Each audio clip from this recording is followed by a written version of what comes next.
ನಾರಾಯಣಂ ಸುರಗುರುಂ ಜಗದೇಕನಾಥಂ ಭಕ್ತಪ್ರಿಯಂ ಸಕಲಲೋಕನಮಸ್ಕೃತಂ ಚ ತ್ರೈಗುಣ್ಯವರ್ಜಿತಮಜಂ ವಿಭುಮಾದ್ಯಮೀಶಂ ವಂದೇ ಭವಗ್ನಮರಾಸುರಸಿದ್ಧವಂದ್ಯಂ ವ್ಯಾಸಂ ವಸಿಷ್ಠನಪ್ತಾರಂ ಶಕ್ತೇಃ ಪೌತ್ರಂ ಅಕಲ್ಮಷಂ ಪರಾಶರಾತ್ಮಜಂ ವಂದೇ ಶುಕತಾತಂ ತಪೋನಿಧಿಂ.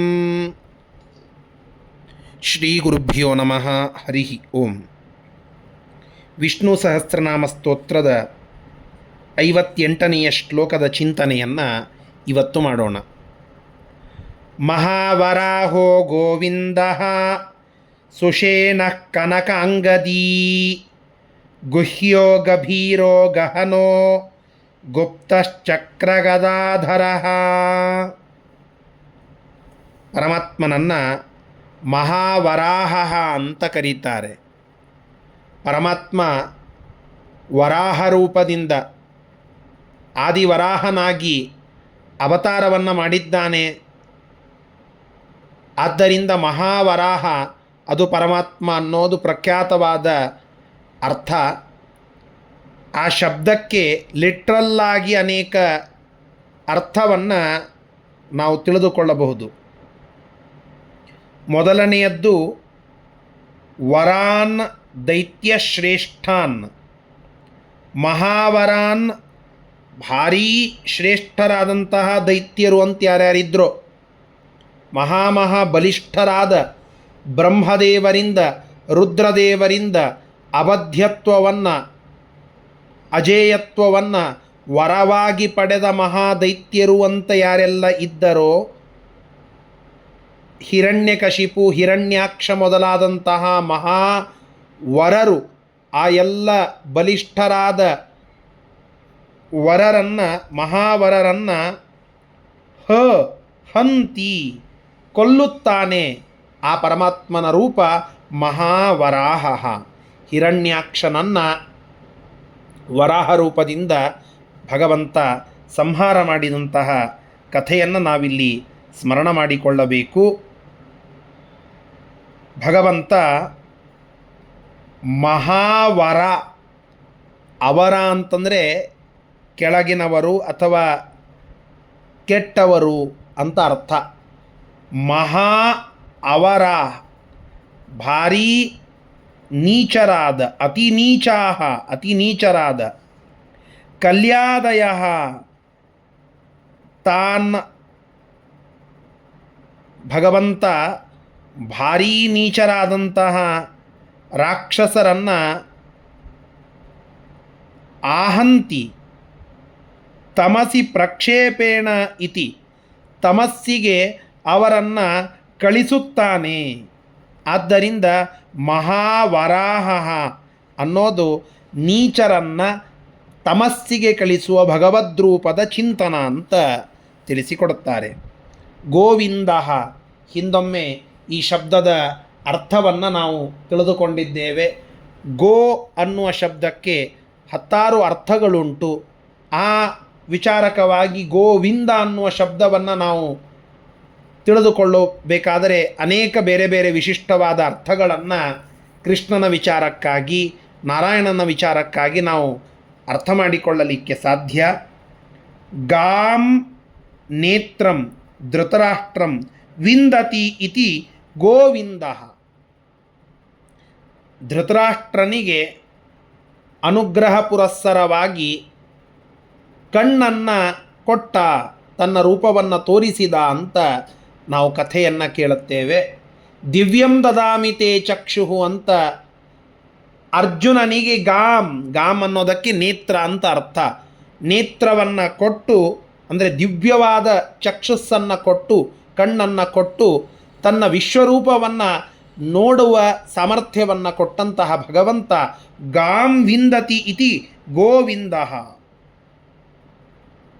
ಗಾಂ ಆಕಳುಗಳನ್ನು, ವಿಂದತಿ ರಕ್ಷಣೆ ಮಾಡುತ್ತಾನೆ ಪರಮಾತ್ಮ, ಆದ್ದರಿಂದ ಗೋವಿಂದ. ಹೀಗೆ ಅನೇಕ ಅರ್ಥಗಳನ್ನು ಗೋವಿಂದ ಅನ್ನುವ ಶಬ್ದಕ್ಕೆ ನಾವು ತಿಳಿದುಕೊಳ್ಳಬೇಕು. ನಿತ್ಯದಲ್ಲಿ ಊಟವನ್ನು ಮಾಡುವಾಗ ಒಂದೊಂದು ತುತ್ತಿಗೆ ಕವಲೆ ಗೋವಿಂದ ನಾಮಸ್ಮರಣಂ ಅಂತ ಶಾಸ್ತ್ರ ಹೇಳುತ್ತದೆ. ಒಂದೊಂದು ತುತ್ತನ್ನು ನಾವು ತಿನ್ನುವಾಗ ಭಜಿಸಬೇಕಾದ, ಸ್ಮರಣ ಮಾಡಬೇಕಾದ ಒಂದು ಭಗವದ್ ರೂಪ ಅದು ಗೋವಿಂದ ಅಂತ. ಅದಕ್ಕೆ ಊಟಕ್ಕೆ ಕುಳಿತುಕೊಂಡಾಗ ಮೇಲಿಂದ ಮೇಲೆ ಗೋವಿಂದ ಗೋವಿಂದ ಗೋವಿಂದ ಎಂಬ ಆ ನಾಮೋಚ್ಚಾರವನ್ನು ನಾವು ಮಾಡಲಿಕ್ಕೇ ಬೇಕು. ಯಾಕೆ?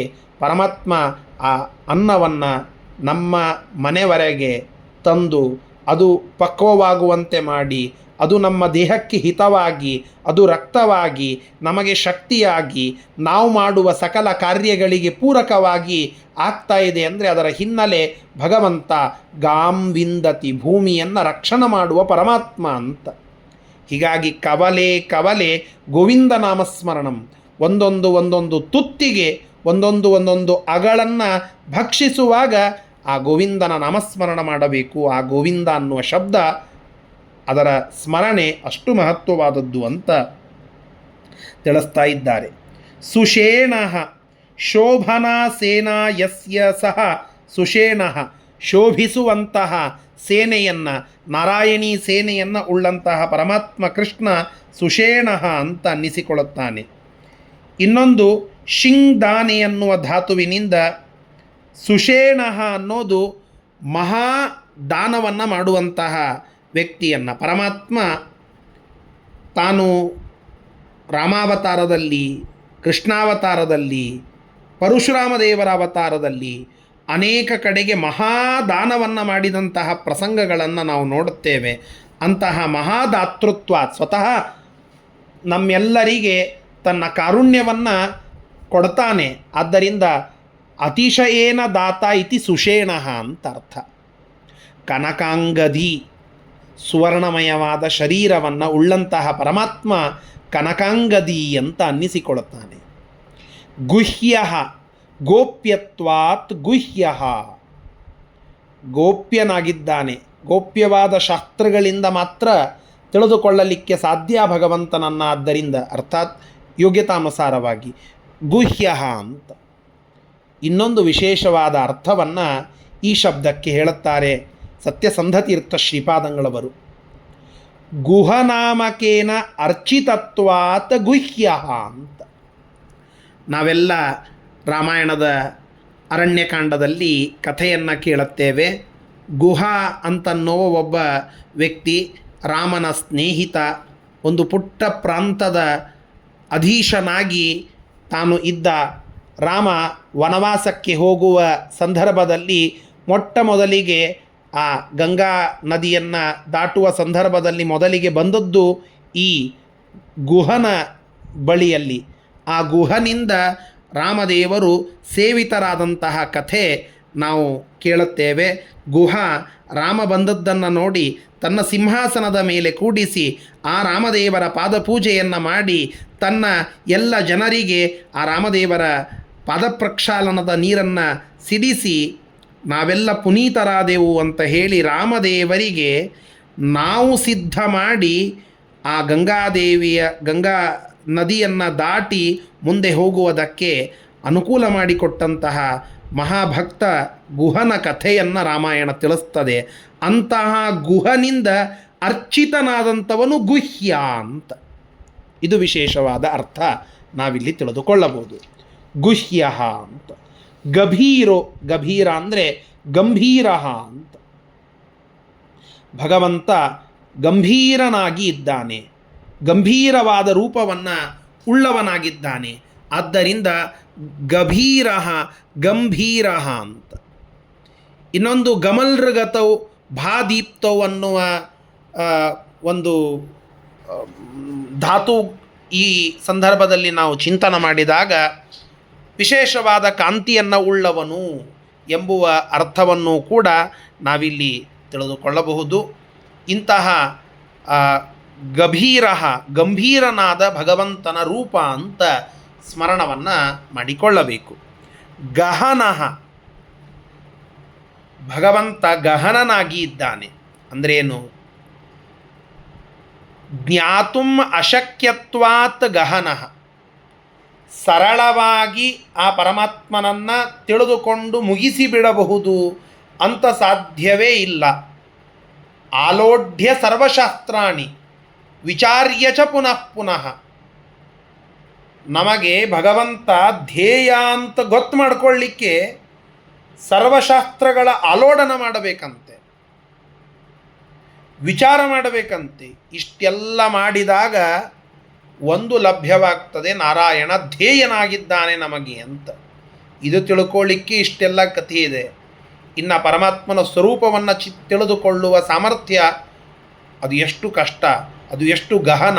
ಹೀಗಾಗಿ ಗಹನವಾಗಿ ಇದ್ದು ಸರಳವಾಗಿ ತಿಳಿಯದೆ ತುಂಬ ಸಾಧನವನ್ನು ಮಾಡಿಕೊಂಡಾಗ ಮಾತ್ರ ನಮ್ಮ ಬುದ್ಧಿಗೆ ಗೋಚರನಾಗುವ, ನಮ್ಮ ಜ್ಞಾನಕ್ಕೆ ನಮ್ಮ ಯೋಗ್ಯತಾನುಸಾರವಾಗಿ ಗೋಚರನಾಗುವ ಪರಮಾತ್ಮ ಗಹನಃ ಅಂತ ಅನ್ನಿಸಿಕೊಳ್ಳುತ್ತಾನೆ.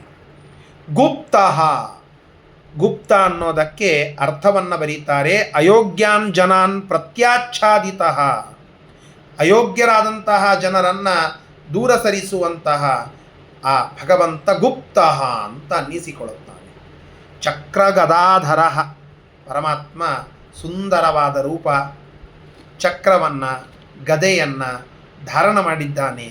ಅಂತಹ ಚಕ್ರ ಮತ್ತು ಗದೆಯನ್ನು ಧಾರಣ ಮಾಡಿದಂತಹ ರೂಪವನ್ನು ಸಶಂಖ ಚಕ್ರಂ ಸಕಿರೀಟ ಕುಂಡಲಂ ಅಂತ ಕೃಷ್ಣಾವತಾರದ ವರ್ಣವನ್ನು ಮಾಡುವಾಗ ಪರಮಾತ್ಮ ಆ ದೇವಕಿಯ ಗರ್ಭದಿಂದ ಜನ್ಮವನ್ನು ಅರ್ಥಾತ್ ಪ್ರಾದುರ್ಭೂತನಾದ ಸಂದರ್ಭದಲ್ಲಿ ಸಶಂಖ ಚಕ್ರಂ, ಶಂಖ ಚಕ್ರ ಗದಾ ಪದ್ಮಗಳನ್ನು ಧಾರಣ ಮಾಡಿಕೊಂಡು ಪರಮಾತ್ಮ ಅದ್ಭುತವಾದ ತನ್ನ ರೂಪವನ್ನು ತೋರಿಸಿದ ಅಂತ ಬರುತ್ತದೆ. ಹೀಗಾಗಿ ಶಂಖ ಸುದರ್ಶನ ಲಾಂಛಿತ ಪಾದಂ ಪದ್ಮಗದಾದಿಸು ಚಿಹ್ನಿತ ಪಾದಂ ಪಾಂಡವ ಪೂಜಿತ ಪಾವನ ಪಾದಂ ನೌಮಿ ಸದಾ ಯದು ನಂದನ ಪಾದಂ.